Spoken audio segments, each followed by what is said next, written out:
Meowdy, y'all, and welcome back once again to the 6th session of Cape Escape Season 3. That was a bit of a tongue twister. Almost said the 6th season of Cape Escape 3. That's We're not doing that. That's Fucking 2 trust threes. me. 3 more seasons. If we get session 9, we get Triscendence. It's true, and you know what we say about the number 6 around here? That's 2 threes, and that's terrible.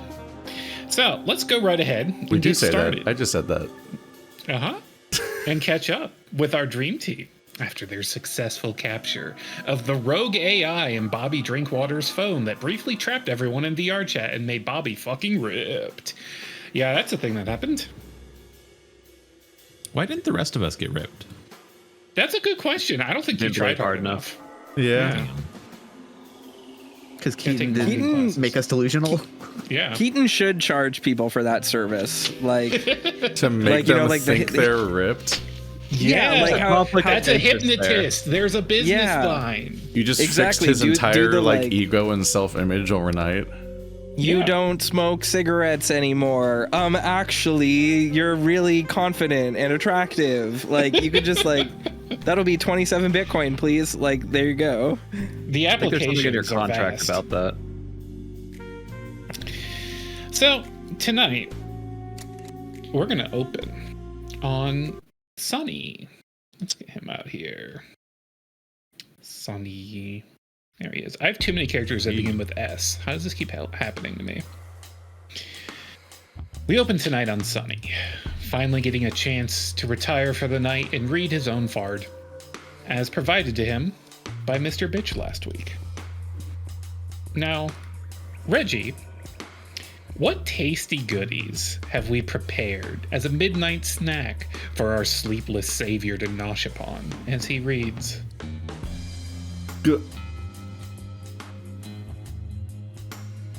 I made s'mores, Aw. but the chocolate's made of whey and the marshmallows are made of soy. Ew. Perfect. And the graham crackers made of peanut butter. That's not how graham crackers are made, but I did a, that's just a different dish, actually. I did a lot of research for this part. I've been watching nutritionists. I've bought a book, and it's heavy, and I look at it sometimes. Someone is gonna have to try to actually make s'mores that way and see how horrible it is. We're gonna publish Reggie's recipe book at the end of the season, and it's gonna get us flagged. The makes craziest a thing lot more about this is that there is such thing as keto s'mores. Like, you can find keto versions of all of those ingredients. He's just invented But- the worst version of that imaginable. Yeah. You just gave him a bowl with peanut butter, whey powder, and Just soybeans in it. Just imagine Sonny's ears going flat as he just sits there. As like this little tray grinds across the table that has like these nightmare contraptions of maximizing his protein intake, all circling around a little like mechanical fire pit for the s'mores. Like there's an actual little fire. Is this safe? You're immortal? That's a goal. Well, thank you.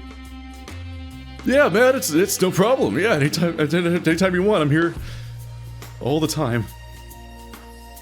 I noticed that. Don't you have like a Nope. room? Oh,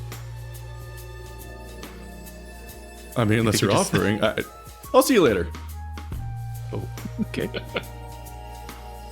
Well, with Reggie departed, let's take a look at that fard, shall we? Let's.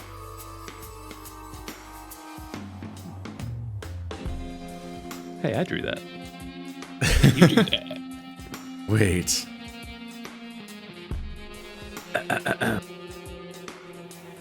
All right. Let's see. Asset ID T188. Category talent. Designation Hypnos. Huh. Interesting. Date March 23rd, 2026. Location Kosti, Sudan. Notes: talent is offered rank ass and treated like a real boy. Come on. I'm gonna have difficulty getting through this. First brought to agency attention by a paramilitary recruiter embedded in dead dog Sonny DeLuca, represents short. Initially documented as possessing Furry, agency testing has revealed the talent has a tent. For this reason, the talent has to be kept under fat asses and dissuaded from exploring or developing his anomalous abilities any further. Since Hypnos has proven a model agent and has been offered numerous mock promotions to keep him objective-oriented and additional responsibilities that have kept him too busy to further develop his anomalous capabilities or attempt any interference with his contingency. Huh.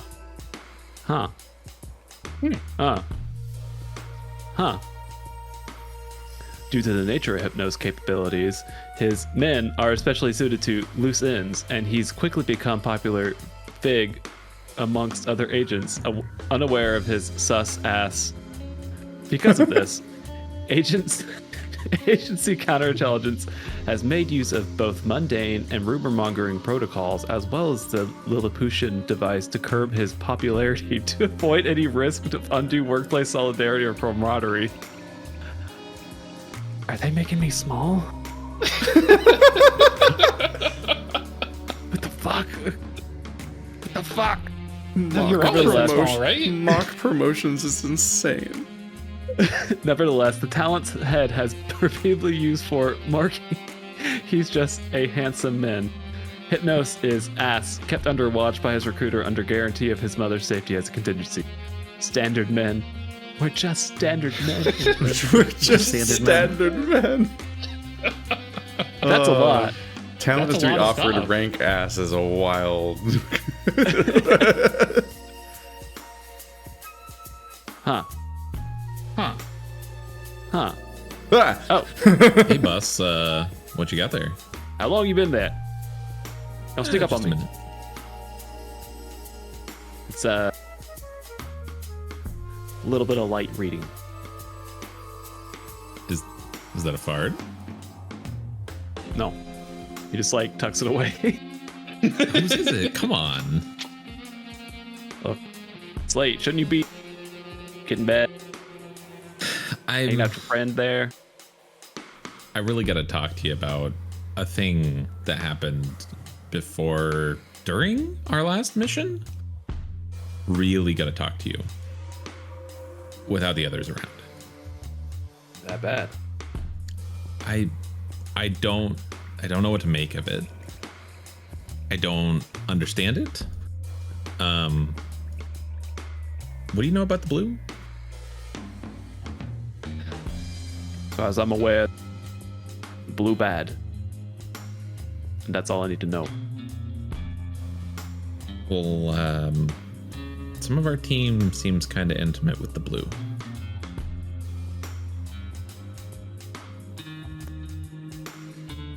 And I'll but wonder who you're talking about.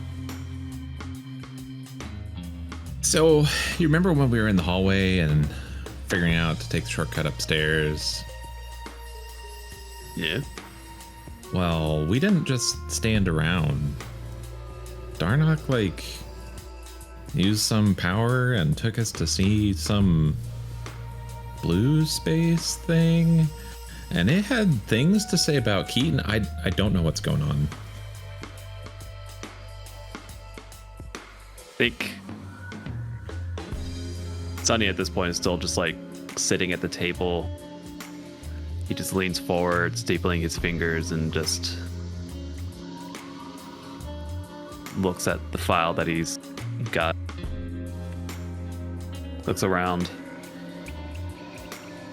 Have you talked to Keaton about this? Have you talked to the duck? No, no. I didn't know what to say in the moment, and I've been looking for a chance to talk to you because it seems a little strange.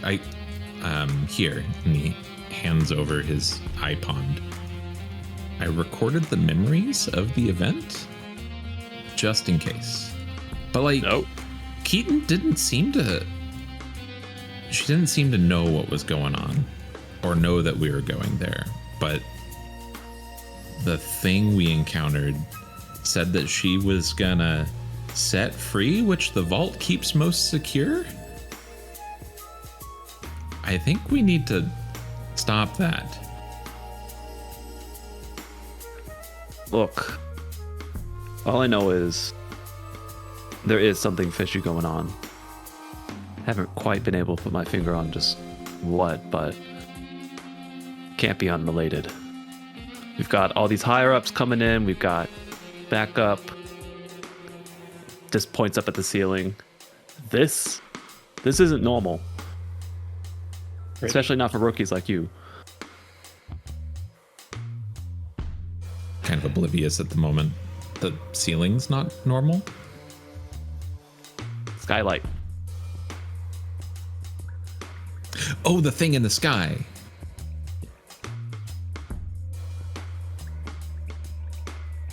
I don't know what to make of it, but I'm not really sure who to trust at this moment.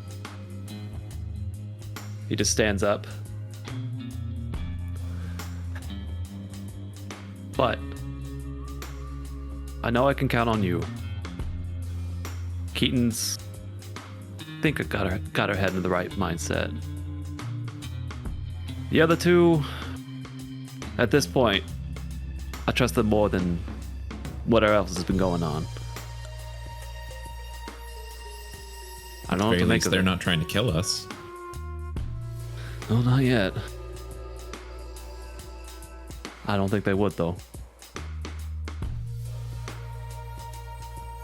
I don't want Keaton to get embroiled in whatever this is. I don't know. Might be a little bit too late for that. But she's got good intuition. That she does.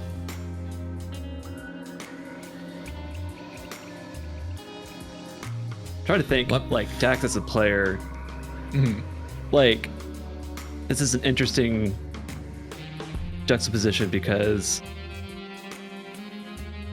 I feel like we all need to be on the same page, but also, like, Sonny is still not sure what to make of the file that he's been given, but it does kind of put a lot of things into perspective after the discussion he had with Bitch, and, like, now Snapper telling him all this. Huh.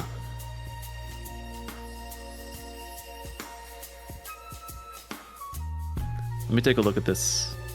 He grabs the iPod. Maybe make some sense of things. Mind if I keep hold of it for a minute? No, absolutely. I recorded it for you.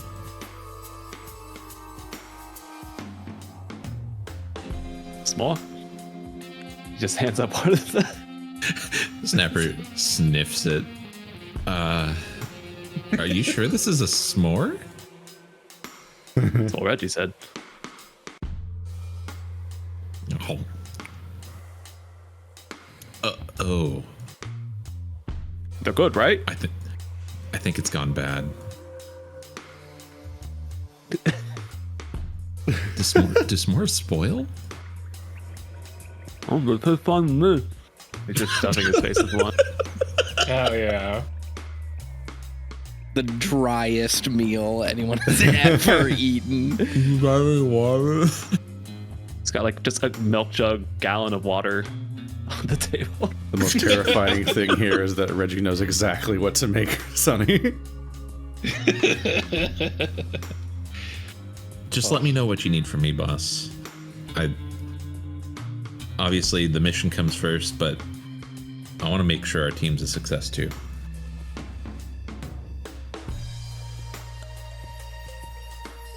What I need from you. Trust Keaton. Trust Donok. Trust Billy. I think that they're the only ones with our best interest out right now. We gotta stick together, and I'm not really sure what to make of the situation. Okay, I can do that.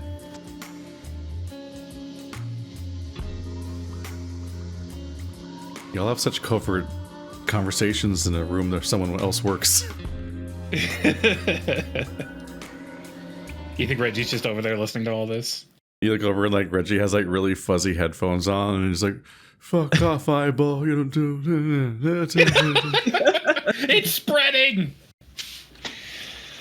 Oh, I can't believe that disc is like passing around between everyone at the hotel now. It's equivalent It's the only CD that's exchange. there. You took out like the anthill of Juggalo, but an equal amount of Juggalo has spread throughout the hotel. Oh, lovely. Hate it. Let's see. Let's retire from the scene as our camera drifts down the hallway. There, we take a peek in the room of Darnock. Alone, save for his constant companion, Darnock feels the tug of tiny hands struggling to climb out of his pocket. So Darnock at this point just accepts it and opens it up. Hey, what's going on, little guy? Darnock, my friend. I think Faraday, obviously his proportions are a little wrong. He kind of has the consistency of like one of those vending machine sticky hands that has been rolled in like lint and touched a carpet too many times. No, Ew. I don't need Tenga egg Faraday. Yeah. And like Jesus Christ. as he's climbing up, you realize he's not grabbing onto your shirt. He's really just like slapping his hands onto it, and his hands are like smushing as he does it. He's not in a very good way right now. And he eventually makes his way out with your help onto your hand, and he looks up at you and he goes, Darnock, do you remember yet?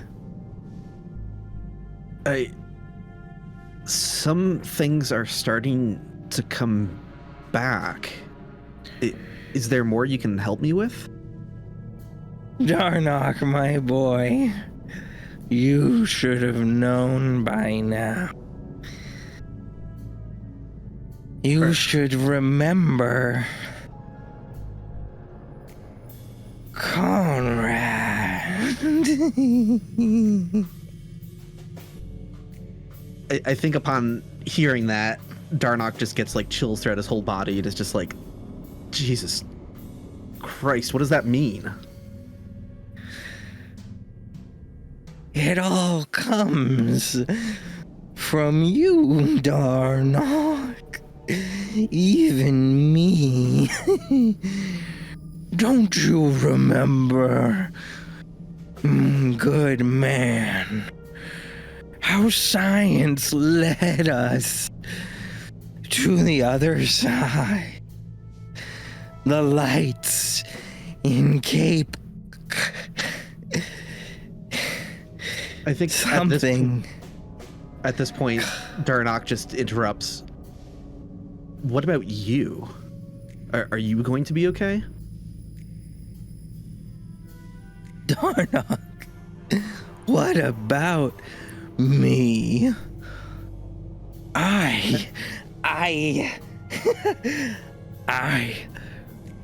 so sorry, There's- little guy. I brought you into this world. I cannot. I don't know if it was a Darnock. regressed state of memory, or what caused this, or what's going wrong. But you are not made to last. I'm so sorry. And at this point, Darnock puts his other hand on top of his head and then starts to squish him as hard as he possibly can.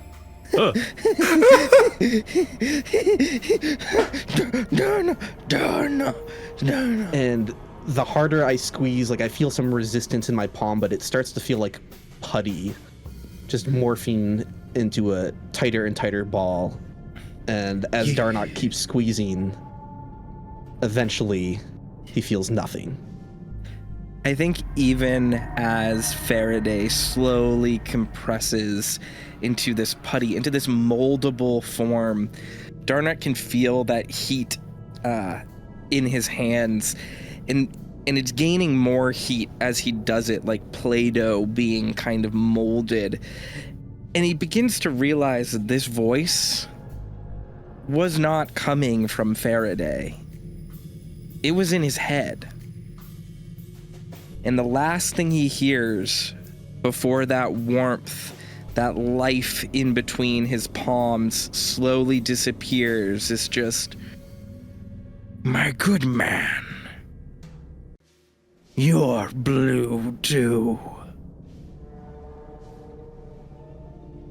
And with that, Darnock parts his hands, and he sees not a trace left behind.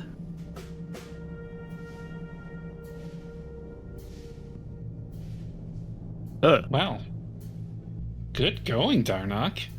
You are now down a connection.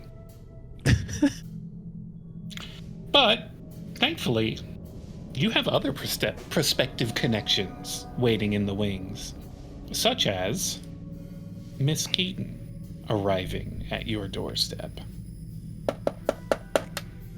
Darnock, can I come in? Hey, sure, come in. She goes to try the door, and then she goes, "It's Darnock, we're in a hotel. The door's locked from the inside. I can't just walk into your room." I'm sorry, I'm a little distracted here. And he gets up and opens the door.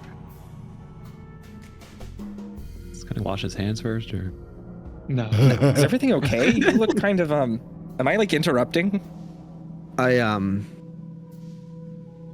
When I came here, I accidentally created a tulpa or something.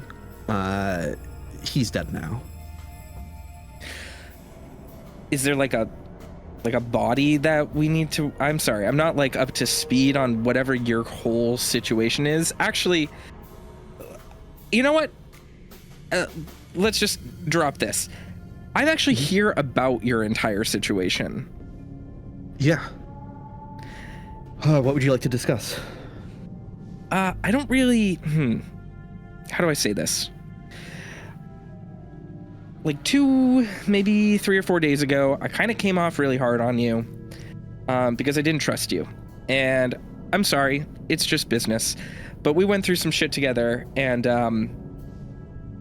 I think it's time we kind of get to the bottom of you. And she like motions to him like with both of her hands, and she's like, and I get the feeling you also kind of want to get to the bottom of you too? It's been driving me crazy this whole time. Nothing matters more than that to me. Yeah, I agree. And so I did some digging, and you hear Barochi from her glasses chime up. Actually, milady, I did some digging. She looks at him and she goes, him being Darnock, so I scanned you. And that was like maybe an invasion of privacy last time, but I know where your fard is. Oh boy. I take it you haven't read it yet. I don't have it yet. And I think we're gonna need to like sneak into the vault.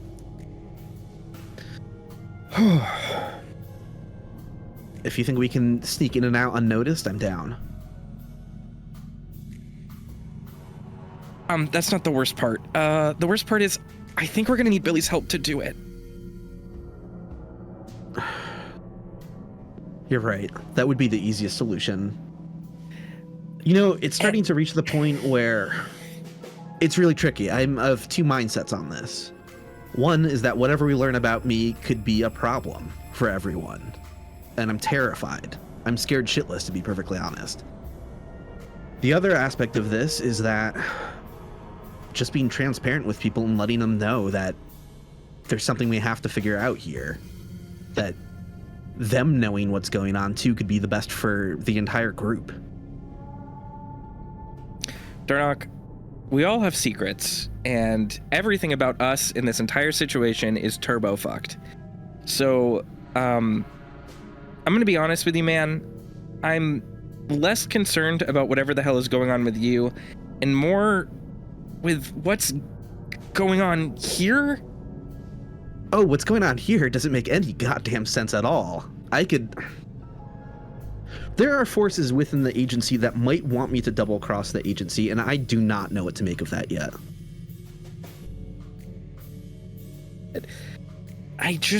The more I think about this situation, the less it makes sense. Why would they call all of us here? I don't get it. There's no through line. I feel like there's something really weird going on with me. That's why they roped me in, and they're just waiting for some kind of outcome that they can use to their advantage. I don't know what game they're playing, but it is strange for them to empower someone that would seemingly be at odds with them. Again, I don't know why any of this is happening, especially when you don't even know how you'll react. Right. Well, I'm down to try and convince Billy to help us check it out. Keaton looks at Darnock and she says, yeah, I mean, I don't like the idea of us being guinea pigs for this agency that I feel like each of us trusts less and less every day. And this... I just have to get in the vault anyway. And I think there's just too many answers there. And the more I think about it, the more I realize I don't think things are locked in the vault to keep them away from us. I think they're locked in the vault to keep us away from them. Why would they hide your fard in the vault?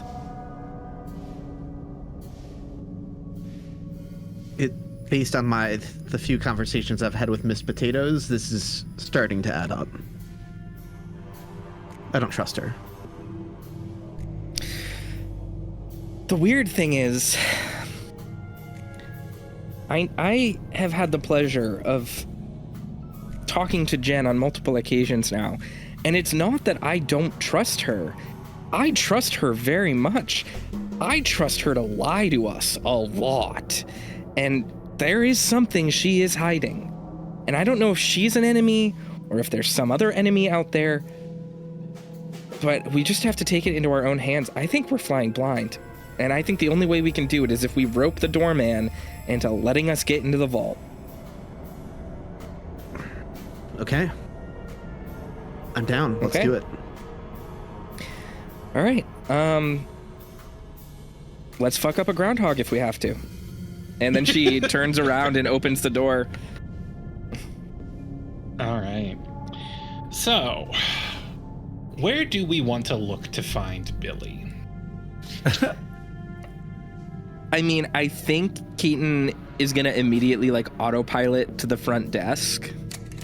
But I think also she is aware that Bobby in the past 2 days has been doing his job way more lately, but also delegating to Billy way more.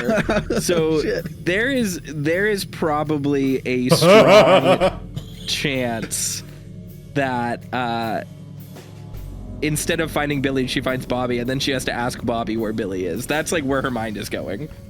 Dibs.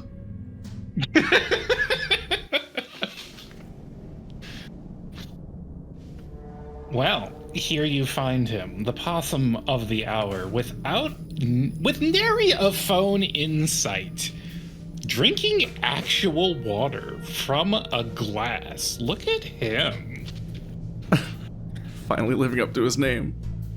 I just want to acknowledge that his face still looks like it was flattened by his phone. Years of being flattened. Yeah, it's giving him a curve. Keaton leans against the front desk, and she's like, looks at his name tag really closely, and then is like, Robert. Bobby. What it says? Yeah. Have you seen Billy anywhere? Surprisingly, no. He's supposed to making rounds, but I haven't seen him lately. Is that right? Actually doing his job for once. Yeah. Oh. So like in all your years of like working together and him being like such a slacker, did he have any places that he like used to like hang out? You know, to like slack off. Where is he actually right now? He's probably servicing one of the many, many rooms of the hotel. I think that Robert is going to be like just kind of thumbing through the guest log. Well, going through the records here, it's a bit weird lately. I'm sorry for all the inconveniences, but you understand. My guess is that he's down one of these corridors. It's not a whole lot of rooms, so you're bound to run into him if you go checking. That's super great. Thanks for all your help. By the way, I heard like Kimiko was pregnant. Anyway, and then Keaton walks away to go down the hall. She just wanted to inflict some like psychic pain on him. I don't think it's gonna phase him. I'm gonna be a dad. Oh no. Oh no! He's so virile. He's gonna be so optimistic about every bit of information he gets. God damn. All right. I'm from bad to So, worse immediately. given Billy's propensity to be anywhere, everywhere, and nowhere as he pleases, Billy, do they find you? Probably If not. he's gonna be hard to find, I can maybe pull a thing. If they can't guess the one place where I'd be. It seems. I mean, the groundhog has gone to ground.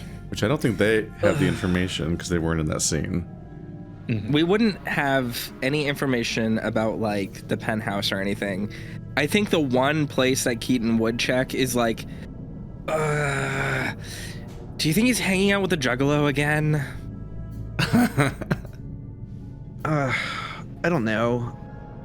Is there something we can do to, speed up this process?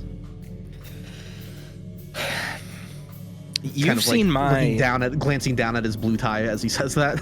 Yeah, I mean, listen, cards on the table. You've seen what I can do. I've hardly seen what you can do. So if you can work some magic, maybe that's what we do. Okay. Darnock just kind of like picks like the entrance of a hallway and goes, all right, what's that over there? All right, that is a success. So What is I was that over looking. there? Basically, Billy stepped in something that he didn't realize, like a bit of paint or something like that, and he basically spawned a footprint, Ooh. a set of footprints to indicate like what direction he's most recently gone in. All right. Let's go ahead and lock that in. The color of the We paint have was blue. generated That's upsetting. 6 KOs. As you follow this trail of teeny tiny little footprints, they lead you They're so small. to a tiny janitor's closet.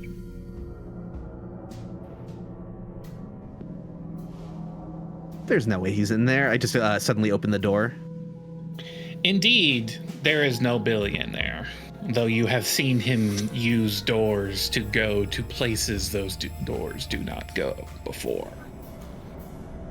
God, what an annoying character. Fuck it. I mean, if the trail went cold, we can just try to hoof it, but it might be tough to find our way there. The halls downstairs are... I mean, you've seen them. And frankly, I don't feel super comfortable wandering back into that blue space. You want to give it a try?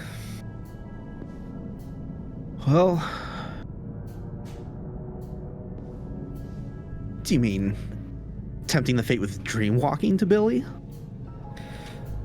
That's all you, man. I don't. That seems highly risky. Yeah, I agree. I don't even know how the mechanics of it work. You're the expert. Look, I'm sort of in the process of figuring it out myself. Question for Ka. Mm-hmm. This is more of a narrative thing, and not really a Yeah. thing I can truly do. Mm-hmm. Can I...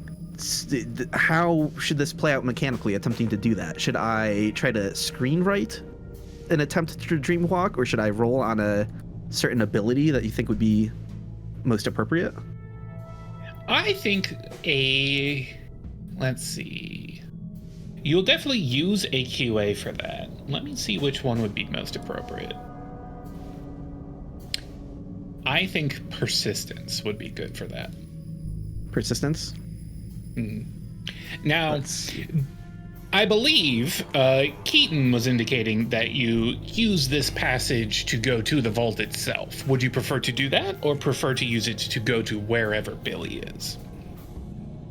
I would prefer to use it to find Billy, because if anything goes wrong with what I'm doing, we need someone on the outside to know where we are and help get us out. That makes sense. I'm so tickled by And, Sonny being like, trust those three, and then meanwhile, two of them are hunting the other one. I do want to give a little bit of mechanical context too, because I'm also not sure if Illusory knows this, but I do have what I keep calling like a labyrinth roll that I can do every session now that helps me find my way to the vault or like through the passages. But I can only do that once per session, and it has potentially very dangerous ramifications. But Yeah, funny. let's hold off on that in case we really need it. And I will try to use persistence to hunt down Billy. All right, let's make that persistence roll. All right, that is one success. That is enough to do it. So let's descend into the basement for that. Whippy. And do I spend a persistence quality assurance, or was it just a roll? It was a roll, and I locked it in to spend it, so it should be spent now. Oh, okay, gotcha. Just It was Okay. okay. You got it. Thank you. Yeah, we have a lot of chaos building. This is good for me. So no. Good for all of us. We have to make something happen. Uh-huh. As you begin to attune to the dream, putting your mind at one with the other side, you find yourself walking the hallways not as they are laid out, but as they are meant to be. And this soon brings the two of you to a place you have never seen before. Looking out the windows, which there should not be in a basement, you can see that you're actually rather high up. You find yourselves in a hallway with only two doors. One is a dark oak door with a triangular placard upon it that reads Adler.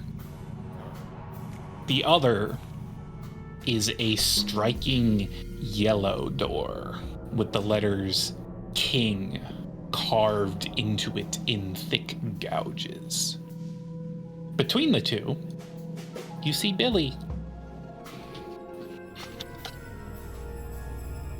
Groundhog. Hey.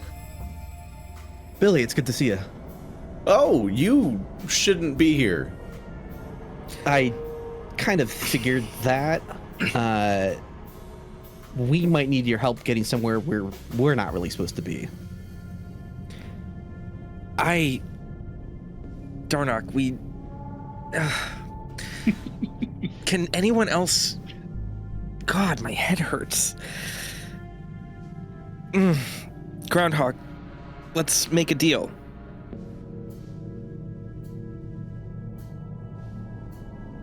What? Keaton looks at Billy and she goes, you help me get where I'm going, and we don't trespass in this secret special place that gives me a really bad headache.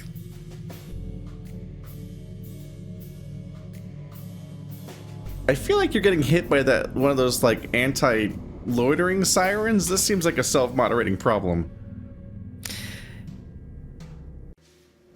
Keaton grits her teeth and looks at him. I could always tell, like, Bobby that we found this place.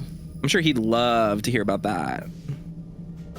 You're gonna tell Bobby that you found the penthouse that's in the guest book. Yeah, I think he'd be really interested to know that some personnel that weren't supposed to be here snuck up here when your whole deal is to, like, maybe keep us out. That's all I'm saying.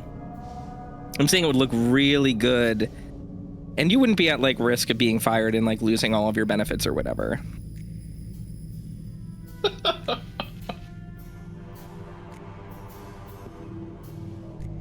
I said before that So I anyway- don't like you. All right, let's try a different angle of approach here. Billy, my fart is in the vault.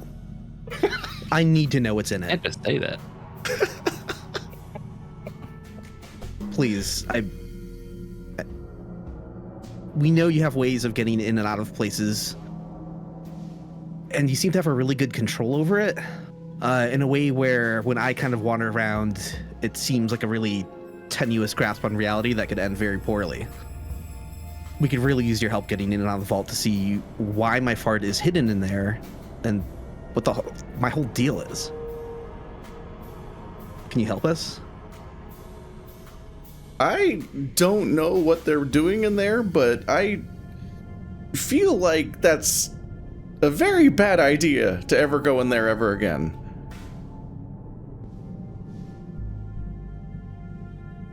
My fart is being hidden in there for a reason. And did you know I created a tulpa out of thin air and I made him cease to exist this morning? Of course you didn't know that. A tulpa? You made that up. Yeah, it was I conjured a sort of semi-living being into existence. I somehow just did that without trying when I arrived here. I think it's pretty important for all of us that we get to the bottom of whatever the hell's going on with me. For what it's worth, I don't know shit about that. If you go in there, I don't know if you come back out. Did that other guy ever come back out? Look, I'm willing to take a risk. For whatever reason, it's like I'm awake when I trespass the blue. I'll be fine. You don't even need to go in. You can just make sure the door is open or whatever it is that you do. Yeah, we're not asking you to follow us in. If you could just get us in and out.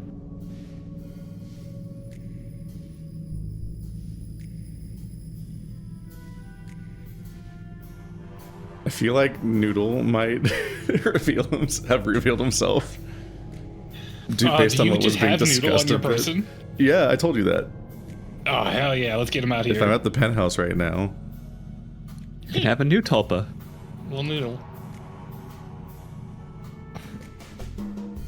You see the tiny rat climb out of Billy's pocket, and Darnock, for a moment, you feel a pang for what you have lost. Oh, what is that? Ugh. Billy, is he okay? Shit, you didn't see that. I'm just gonna. Nope. Billy just walks past them the way they came in. You hear his tiny voice calling out as he reaches out a hand over Billy's shoulder as he says, "The vault! He's in the vault!" Nope. Look.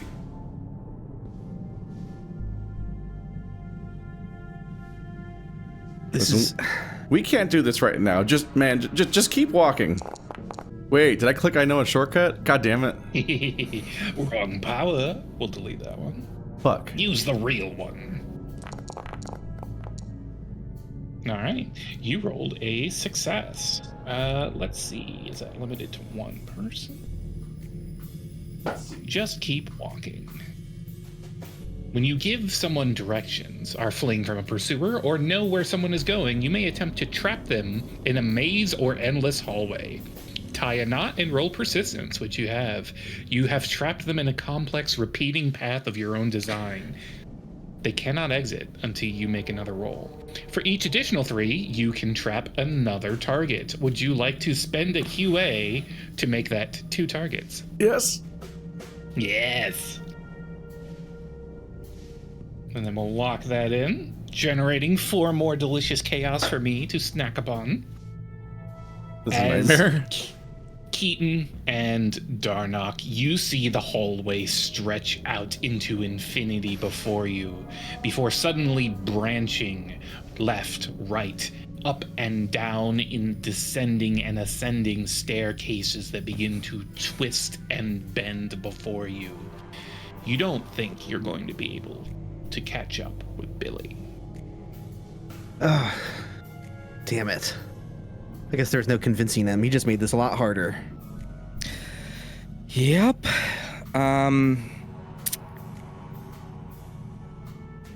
Do a backwards long jump. That does work. That is the speed run Fucking trick. Mario 64 out of my Yep. infinite labyrinth. Mm-hmm. Oh, I'd be pissed. So, what do you think Billy's play is here? Do you think he's trapping us while he tries to go grab the rest of the crew? Because honestly, I wouldn't mind if they showed up here now. I can roll with that. But if he's just trying to stall or whatever, we might have to figure out our own way out of here. I think he's just trying to fuck us over. This is my fault for trying to trust the stupid fucking suit. God damn it. Ugh. Keaton looks at Darnock and she's like, "Sorry, man. I really fucked up this time."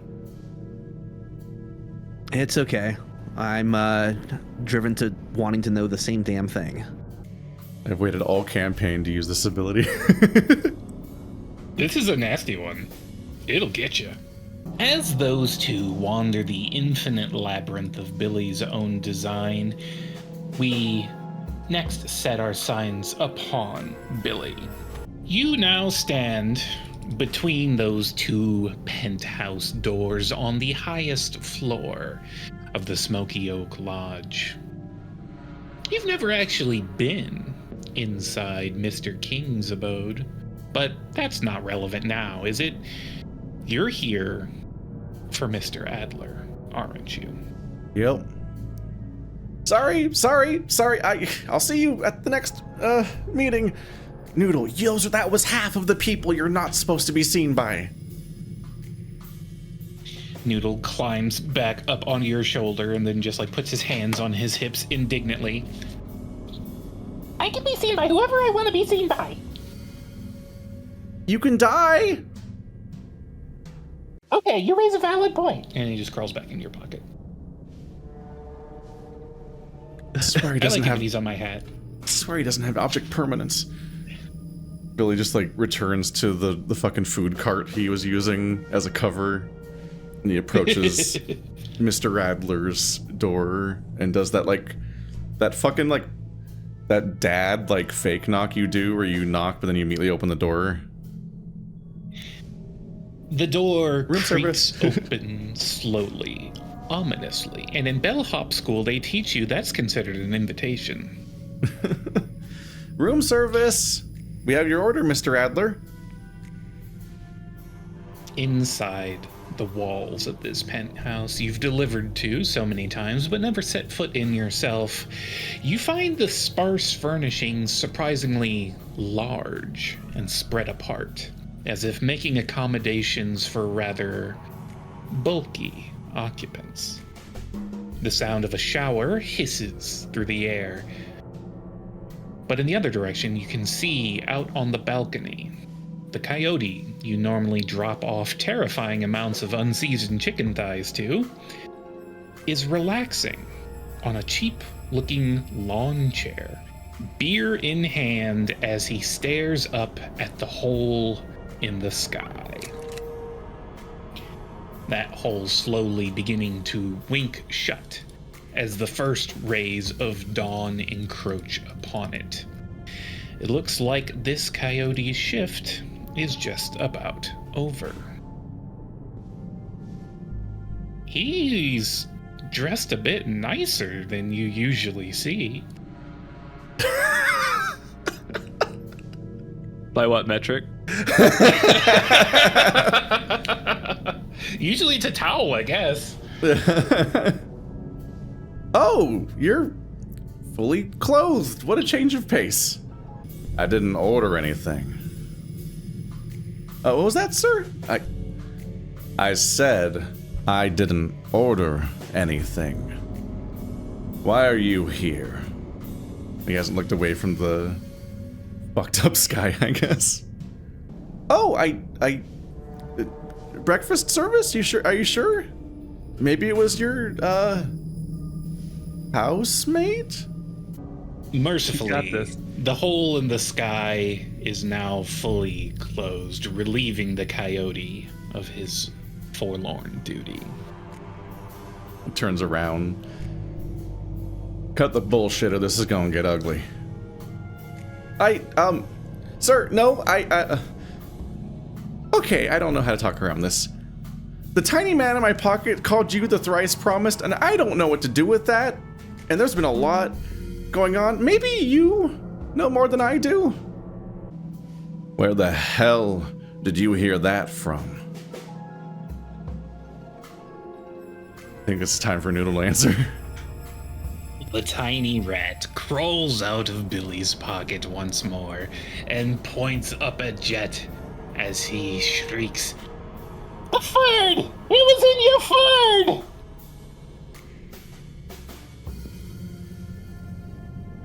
That So, man, sounds I was shrieking about stupid. farms. Well, now you've gone and made him feel self-conscious.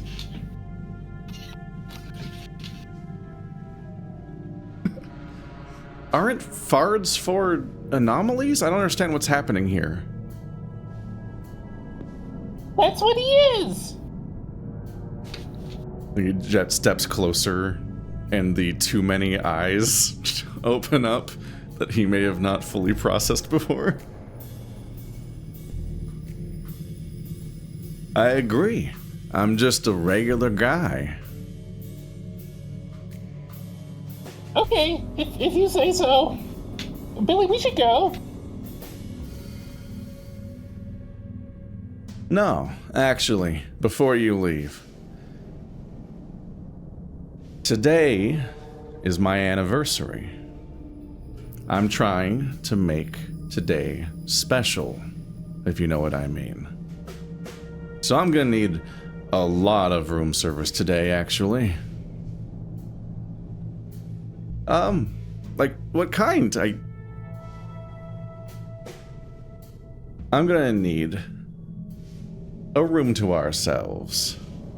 A, 17-course dinner.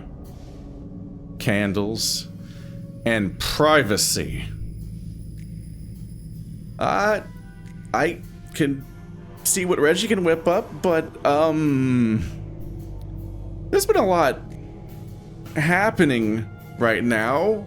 I think you... What are you doing? This is cursed.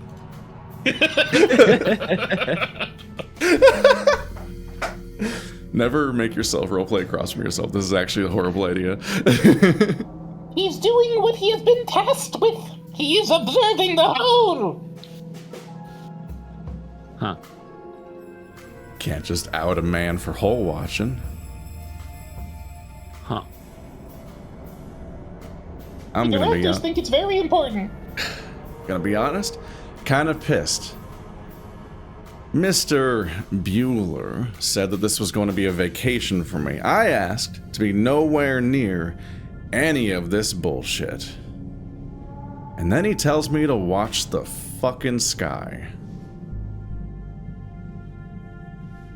So, y'all have a mess to clean up. I'm coming with you. We're going to Sure, what make now? tonight perfect. You hear me?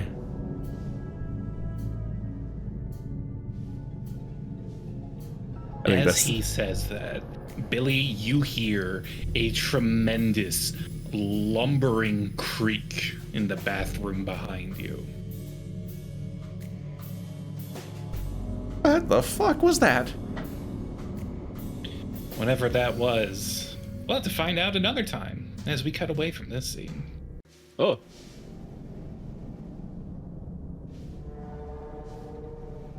And we check back in with Keaton and Darnock stuck in the forever hallway. You'll love to see it.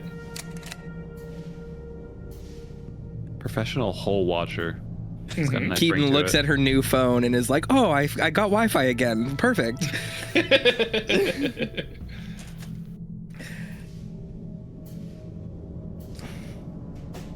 All right. I love that there's Running just out of no options background here. in there. Uh-huh. Keaton, I'm not too worried about my own safety.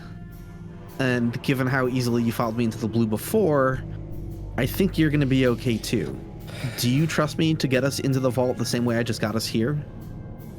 I trust you to get us wherever the fuck we need to go, but anything to just... God, it's... Are you not hearing this right now? It doesn't... Hearing it, no. The pressure's starting to build. I don't like it. It's like a church bell ringing. It just... and it's gone. It comes in waves. I don't understand. Yeah. Let's get out of here. And with that, can I attempt to roll persistence again? Yes, let's do it. Terrifying amount of chaos. Yeah. It's probably nothing. It's probably fine.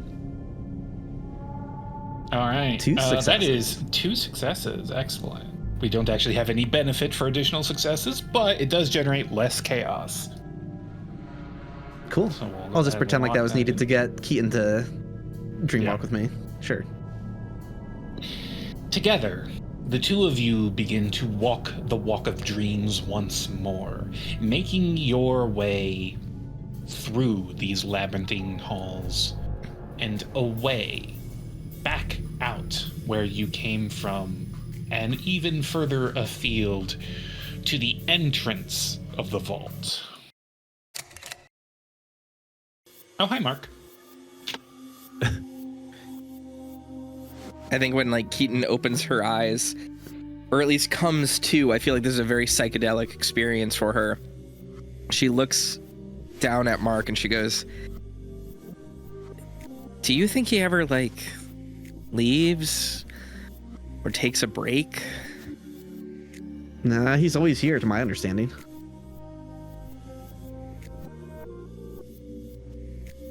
I don't want to become that. And then she looks at Darnock and she goes, "I mean, his eyes are just out."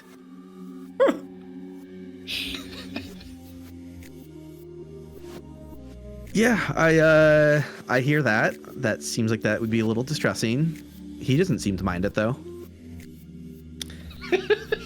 Yeah, I guess that's fair. I just, listen, I guess what I'm saying is I don't actually think the vault is going to do that to us. I think the agency did that to him. So whatever happens in there, we'll just like watch each other's backs or whatever. Yeah. I think we'll do that. Getting into the vault.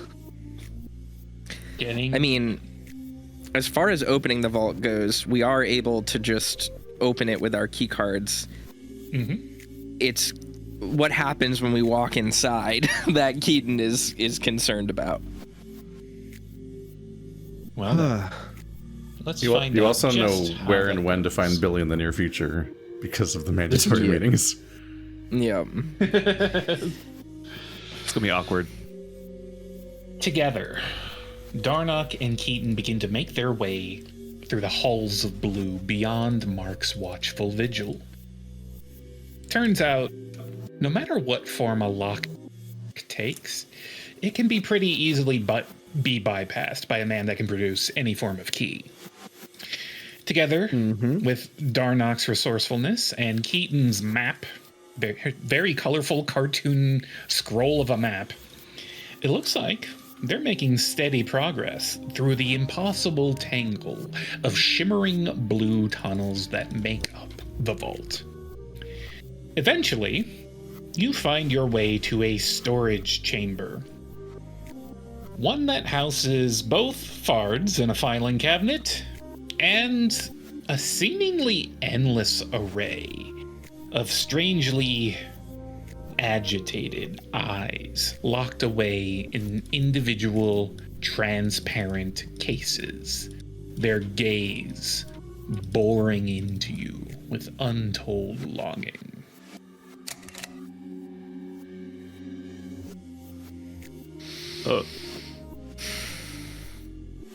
But let's ignore them for now. We've got a fart to sniff out. Come on. Yeah, I because they think have he- 6 sides. Keaton like sees the eyes, but I mean, honestly, are the eyes the weirdest thing that she's seen on one of these missions? Probably not. Nah. I think Darnock gets a brief sense of like odd familiarity, being like, this isn't the first time some weird eyes have checked me out before, I don't think. It calls to mind the mental image of these things growing like grapes in a vineyard. You're not sure why, but you think they would look cute that way.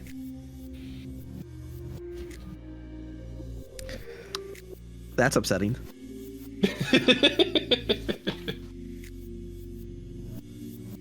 So, are the fards? I mean, they must be. This is so many filing cabinets. There's got to be some sort of organization to them. Keaton just opens one up, and she starts rifling through it, and then goes, "That was oddly easy. Here's your fard." And she just pulls it out. It was the first one she opened. How strange, as if she has a knack for this sort of thing. Something in the back of your brain, Darnock, it makes you wonder, briefly, if she's been here before, if that's why she already knew where to find your fard. But regardless, we've got ourselves a fard to read, and for once, this one has not yet met the touch of the redactor. Keaton, you do feel the redactor buzzing in your pocket. It wants at this fard. Oh, yeah, no, she punches herself in the thigh like fucking Kylo Ren with the bloody lightsaber wound in the side to get it to stop moving. All right, here we have it. Do you want to read it to me? I feel like maybe it'll be better to hear it coming from out of someone else's mouth. Okay, sure. So it says your asset ID is T13, which is pretty fucking low. That's weird. Category, talent series, designation forger. Does that make any sense to you? No. I was a Alright, well- land surveyor back before I wound up over here. Can't believe you just You were a called land- Darnock low T. Why were they doing land surveys in Lockhaven, Pennsylvania. It was my job. Pretty mundane, actually. See, that's what's all weird about this, is my past is not that mysterious. I'm just a normal guy. Okay. It says your first sighting was June 19th, 1913. Okay. Notes, deny all requests for field operations, even from executives. Darnock, you're not supposed to be on this mission. What? I was recruited by Miss Potatoes. As far as I know. I mean, she's the one who introduced me and kind of like told me what to expect and what I was getting into. Darnock, you're missing what I'm saying. I have no doubt that Potatoes recruited you. But the agency doesn't want you on the field. Let's just keep going. So the thing that's confusing maybe is on the right-hand side you can see there's these dates, and it says date of arrival. And you know, at first it's like a week and a half in the middle of December 1903. Does that date matter to you? I don't...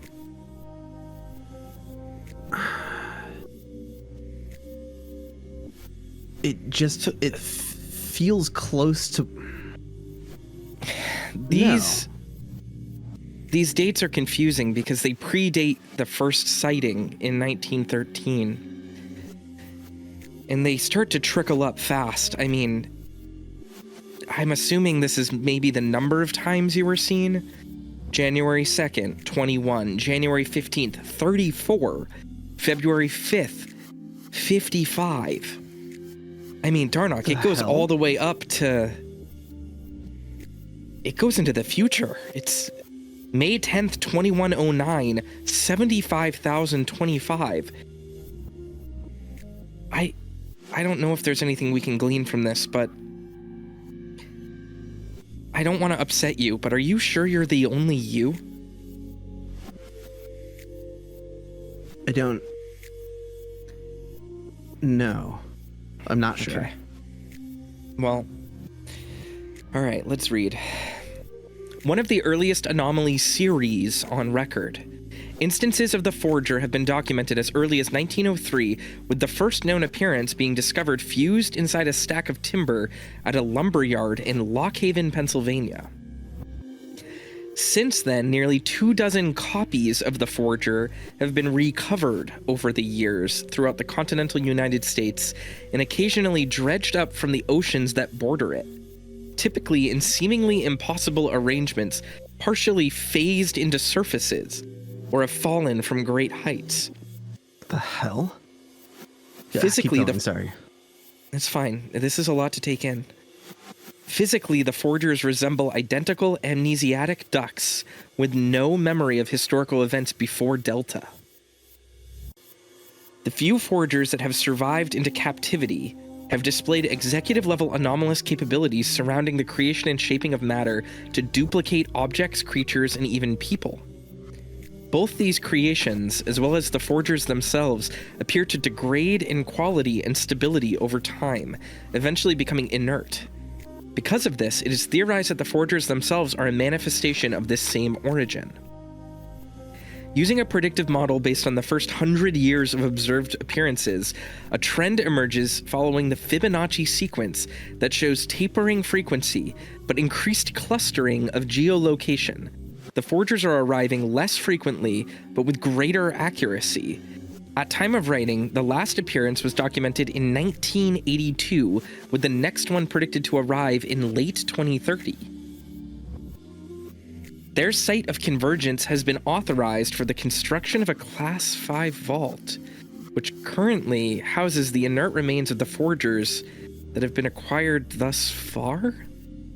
The remains of T-1324 in particular have been authorized for usage in the requisition program. Darnock, this vault was built to contain you. What the hell? Huh? Live don't- forgers are to be kept under constant gaslight protocol until they can be quietly retired. Despite numerous executive requests, they are too dangerous to let live. I think Keaton looks up at Darnock and she goes, "That's not going to happen, Darnock." I don't... Standard retirement procedures have proven ineffectual for forgers. Instead, a battery of psychological attacks to spark existential crises. Fuck, it's so loud! And Keaton drops the fard. Ugh. Can you hear it now? It's so close. Yeah. I'm sorry, Keaton. Let's get out of here. She is steaming with this blue fog, this witch light. And as you look around her, you can see that it's actually pouring from the shelving in the cabinets and converging around you. It's coming to you as much as it is pouring off of her.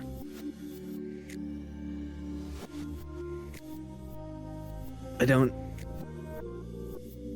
Keaton, are you still with me? Just get out of here. I'll find my way back. I don't think you should stay here. So with that, Darnock is gonna grab the fard and try to dreamwalk the hell out of here. All right, go ahead and give me one more round of persistence. Sure. It looks like I don't think it subtracted last time, so I'll do that now, and then go ahead Yeah. and give it another go. That's a failure. You're going to have to spend a QA on it.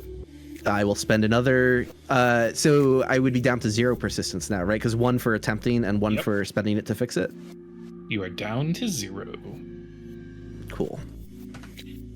And with that, Darnock manages to dreamwalk out of the vault. But does Keaton come with him? Keaton does not. Her plan is to find some way out of this place. But this pounding in her head, this fog, she needs to find the source of it. And it's not going to let her stop until she does. Looking around, you feel a path deeper into the vault. You feel a tug at your collar pulling you there. But where it pulls you, well, let's just say it's a good thing Darnock's here. Because you find yourself being drawn to a door labeled duck storage.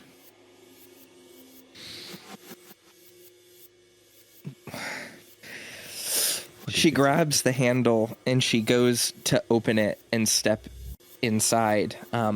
But I think it's in between wincing pain. It's like this flash, almost like a strobe light now, just hitting her almost every second, pulling her into this room.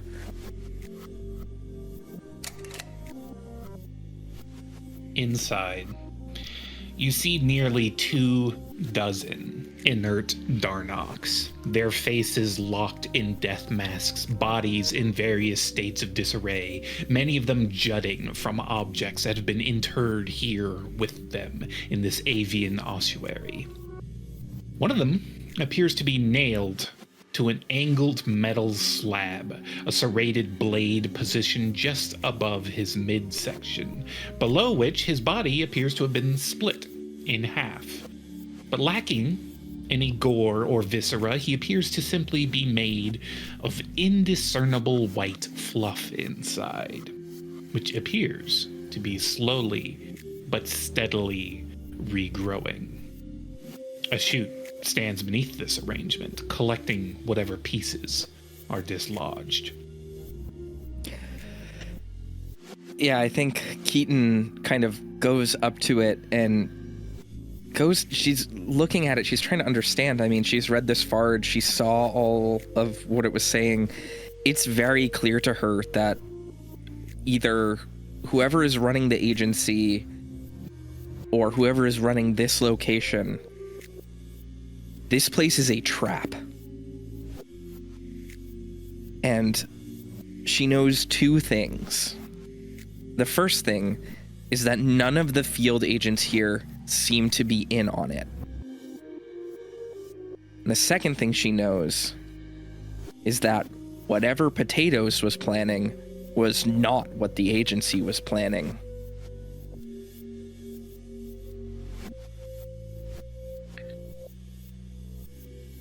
As you linger next to this macabre display, you catch sight of someone that you have never seen before.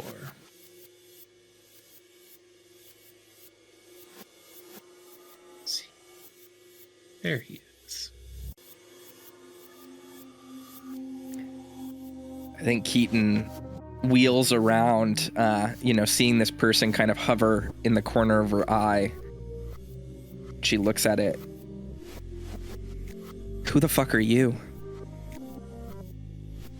He smiles wide and begins snapping his fingers to a beat only he can hear.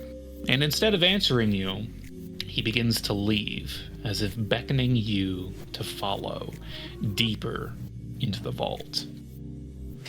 Wait up, hey! And she starts to walk. The pounding in her head now is synchronizing with that finger snapping. And she realizes that that source of that pulse, it's following where he's leading. Now then, let's consult the next steps in Keaton's 7-step agenda to reach the urgency locked away in the deepest reaches of the vault. Step 4. Even with a map to guide you, the urgency is not marked upon it. Who can you ask for the way? Well, it looks like you've just stumbled onto a guide, haven't you? I mean, one way or another, she's gonna have to follow. He leads you through passages that are not like anything you have seen before. Detail explodes from them, overwhelming your every sense. But you continue. As Keaton is walking, I mean, it's more and more painful, but in that way that is just all-encompassing. It takes over all of your thoughts. She, at one point, stumbles and starts to drag herself along a wall. It's too much. Her eyes are watering, but she keeps going because you can't stop when something like this happens to you. As you continue on, the strange little man, this 3-legged guide of yours, puts up a hand, indicating for you to stop. And then he does a little backwards hop, as if over a curb only he can see. And when he does, he disappears. Where the hell am I? What is this place and what is that noise?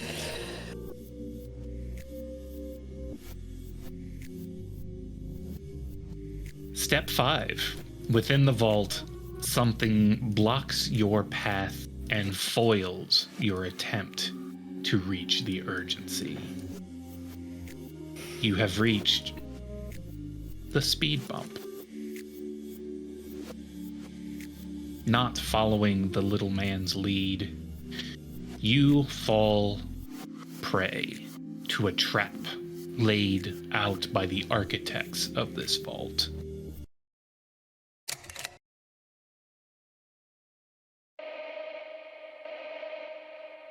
Eaton falls victim to deconceptualization. You feel yourself coming apart at the seams. The boundaries that separate matter from idea begin to churn and twist apart. While anyone else would be torn apart by the derealization of self such an ego death would impart, you have already experienced this once before, and you know how to put yourself back together again, don't you? Keaton does. And I actually have an ability for this, at least in name. Let me just open it up. Don't be torn apart. That's my favorite ability. It's such a good ability, guys. You guys should have spec'd into Don't Be Torn Ego Apart life. by the Torment Nexus. Uh-huh. Because, I mean, it's just a really OP. It's a banger skill. Oops, am I on the wrong... I was on the wrong tab. Give me a moment. I tried to open Keaton's character sheet with the camera. That's not right. There we go. Okay. So, I have the ability to actualize. You fell for the derealization trap, and now you're actualizing yourself. I Yep. love it. So Keaton, as she's falling into this temporal psychic torment nexus, closes her eyes, and as she begins to tear apart at the seams, she says to herself, "You are the nameless. You are the one that seeks the vault. You are the one who will find the urgency deep in the blue." And I succeed. You absolutely do. You have overcome this devious trap and completed step 5 of your 7-part plan. Thankfully, you can leave the way open to make your next visit much easier to traverse.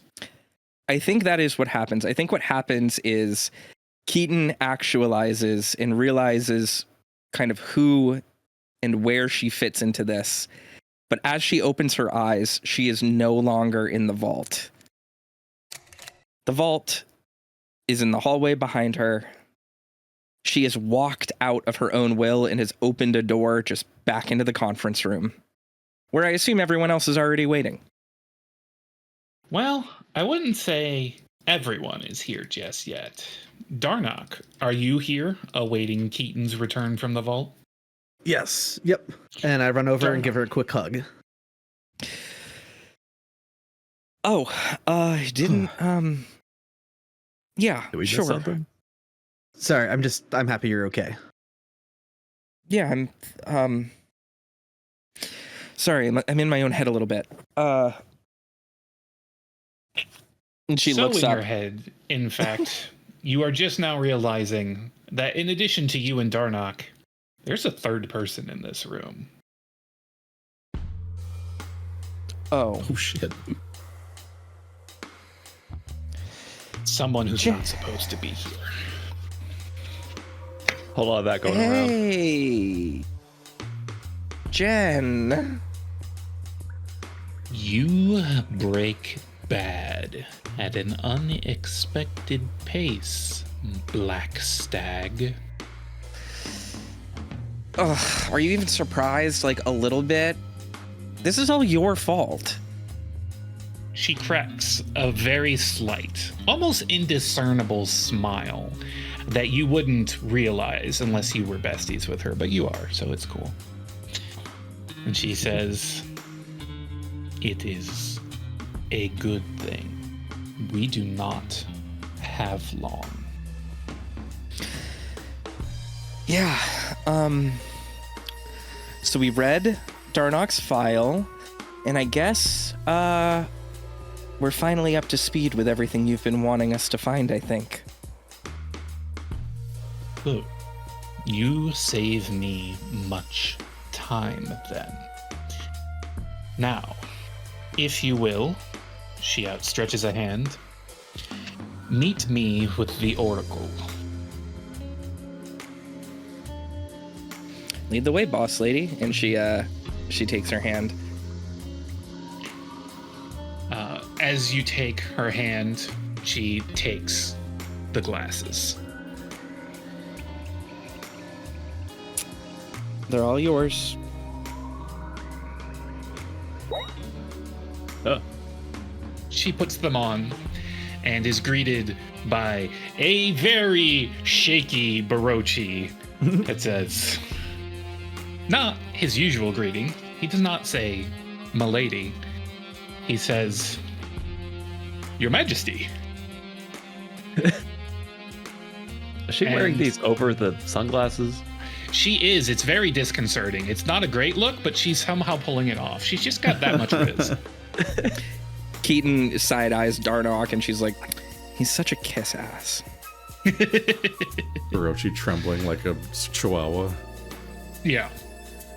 She speaks a few words with him in a language you don't, and then dismisses him and hands the glasses back to you.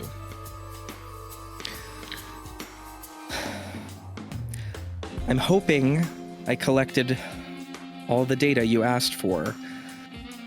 I did my best, and I've learned a lot thanks to you, and it's been very helpful, and Barochi has been shockingly helpful, but what now? Now, things proceed in an unexpected fashion. She looks over to her shoulder, to the wall that has only partially been scrubbed away of the graffiti that was put on sandals. And she says, "Young Mr. Bueller moves quickly as well. He has already climbed higher in this organization in less than a year than I have in over a decade." Yeah, of course he did. He's a man. Indeed, it is a members only club, and I don't have one. I get it. I Jesus Christ. am pretty fucking excited to smash this glass ceiling. But Good. level with me. Sandals isn't really the problem, is he? No. His rise would be imminently frustrating if it were not going exactly to plan. Keep doing what you are doing. Both of you. She looks to Darnock as well. You are a spanner in the works, a jackrabbit in the box. This will let me move with fewer eyes.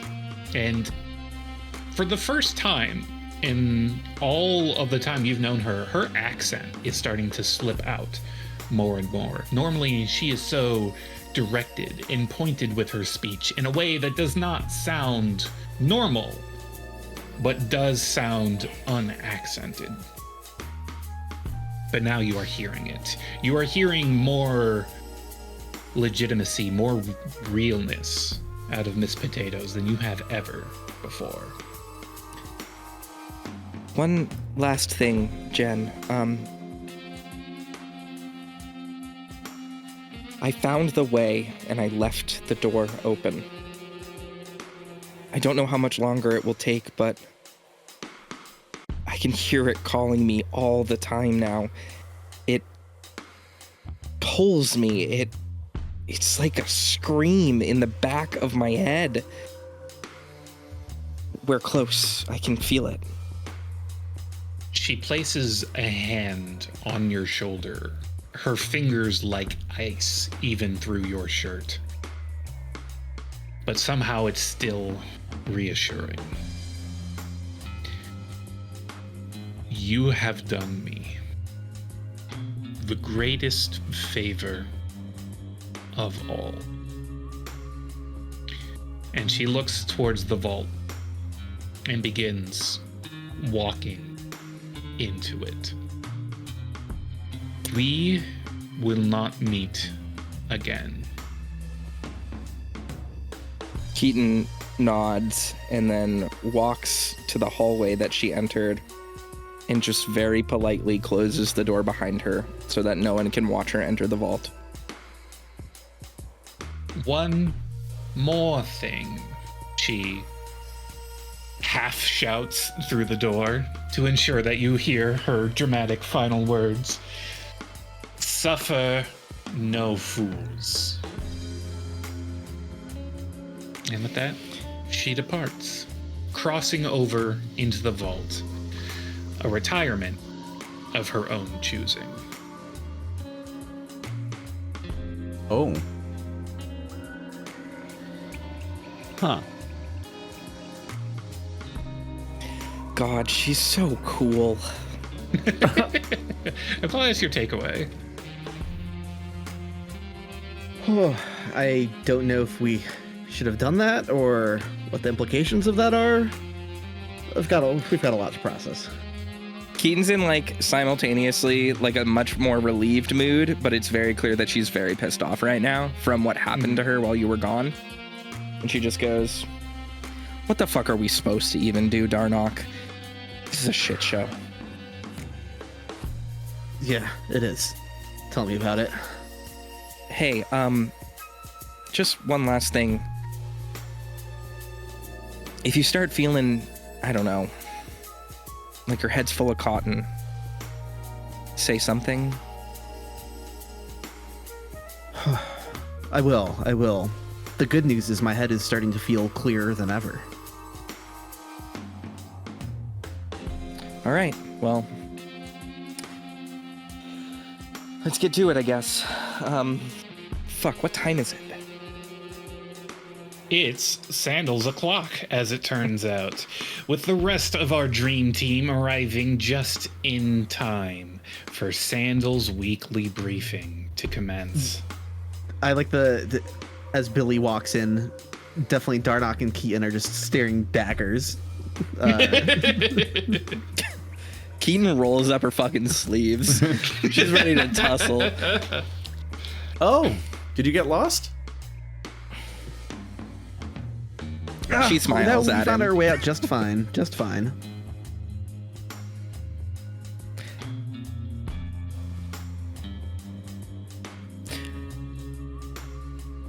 With that, our dream team once again convenes for their weekly meeting with Sandals in the agency office on today, Monday, December 23rd, 2030. Oh, it's Christmas Eve. Good evening, everyone. I'm very sorry about my voice. My vacation in the glorious nation of Nippon has left me a little bit worse for wear. I would like to thank you all for properly filing your paid time off requests ahead of the holiday deadline. I've seen that all of you have submitted your time cards with no paid time off requested. So thank you very much for your hard work, and the agency appreciates your commitment Evil. to service. Let's get to news. It turns out that the Accountability Buddy program has been a rousing success, and we would like to roll out a second wave. Keaton, you are going to be assigned to Snapper. Snapper will be your accountability buddy. Please ensure that at all times you are within reach and supervision of Agent Slycrest. The hell? Are you not already buddies like that? Yeah, Keaton I thought that just, was like, the whole point. looks at the screen and is like, okay. I mean, he like is my partner. Well, should be no problem, right? Yeah, I mean, whatever. What are And you then assigned to? Sandals kind of looks back at the crew and says, The mission this week is a little different. And it is with grave import that I tell you. The mission this week is to find and retire Carl McClintock. He has become an unstable risk to the agency. And he will serve as a fine example of what happens to agents who step out of line. You will do well to pay close attention to this, Agent Adams. and Keaton looks to him and then slowly over to Snapper and then to Sonny, and she goes, "Is that a fucking threat?" Now, I should clarify. Billy, did you bring a special guest today's morning meeting? What the fuck is he wearing? Oh my god, is that... And then all of a sudden you hear a crash. And something fizzles out. Oh. And you see that the deep fake filter that had been obscuring Derek Jitters the whole time has come offline. Hold on. I can fix this. You didn't see anything. Oh, Sandals is gonna be so mad. Is that the coffee guy? Hi, Jet. The hell is going on? Still in the whole couple surveillance questions. kink, huh? I can explain. I can explain everything.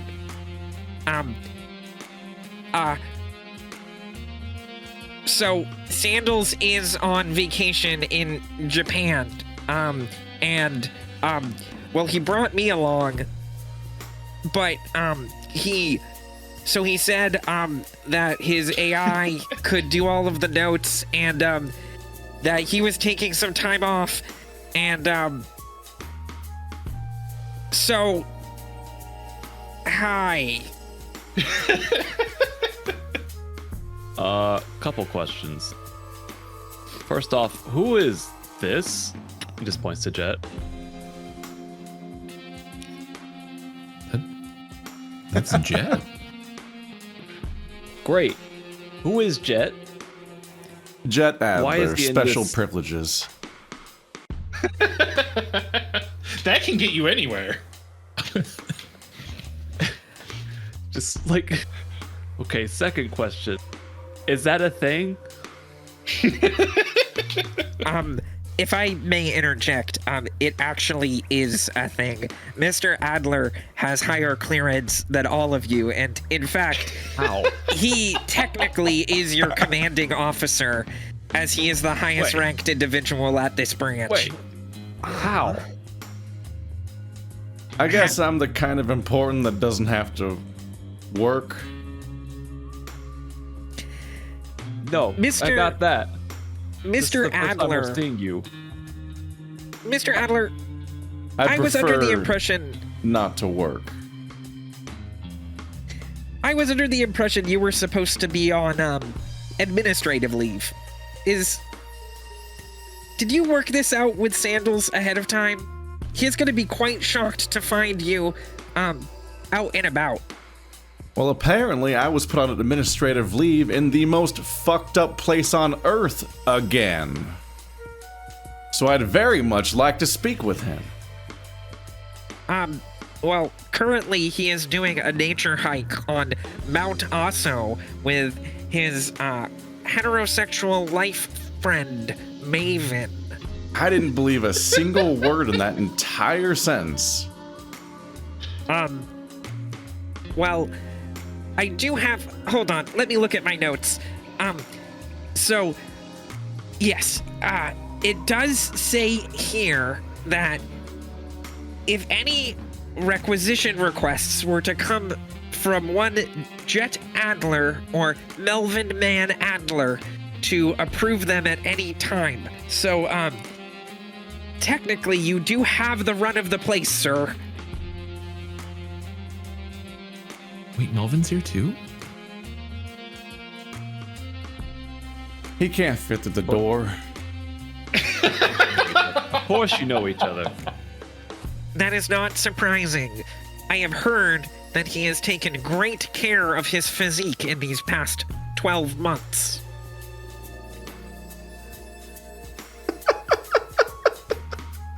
Yeah, you say that. Yeah. You tell me Yes. you know who this is. You know who Sandals Bueller is. Why do I not know who any of these people are? You had to have been there, Sonny. Were you there? I was there. Where is there? Sorry, I broke character because I made myself laugh.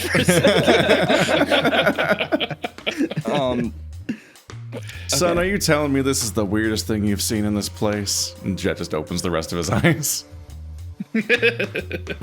No, you are. You have this. Congratulations. I just don't understand why this is happening now. Have you met the pinata? What do you mean by that? Darnok keeping his mouth closed. Yeah. Did I spoil the pinata? Did he not know? So this agent that we're trying to find. Carl, yes. Carl McClintock says his age is 39 and he is a shrimp. Does this help? Yeah, we got it. Yeah, we've seen him. I don't know if he. This feels like a I rude don't know if description. Sonny was introduced. Other than with Hammer.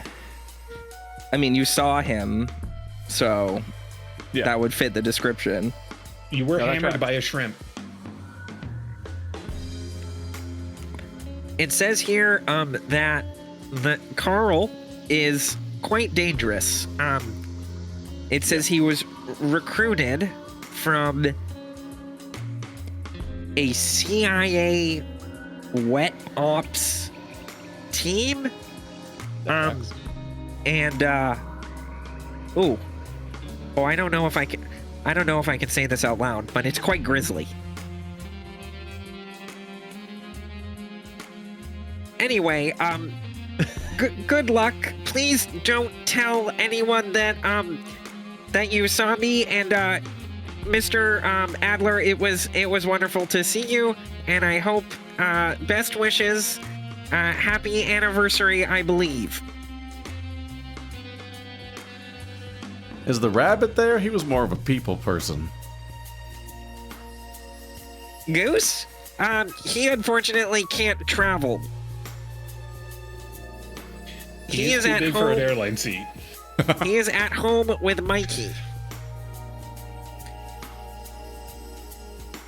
You're gonna have to work on your impression, son. I didn't fear you at all. Okay, well, goodbye. Great response. Well, lacking any specific input from the boss, it appears that the AI assistant has simply issued boilerplate default objectives for today's mission. 1 commendation each time you expend a QA. 1 demerit each time you generate chaos. And 1 commendation each time you sever a loose end. And now for the weather. There are currently no loose ends, and as such, this branch has no weather. Great job! Chaos drops to 0. Thank God. So with that, That we'll would've go been ahead and take our break. Darnock definitely just shot Keaton a God. look, being like, "Oh, I feel like overwhelming pressure has just been relieved." Yeah.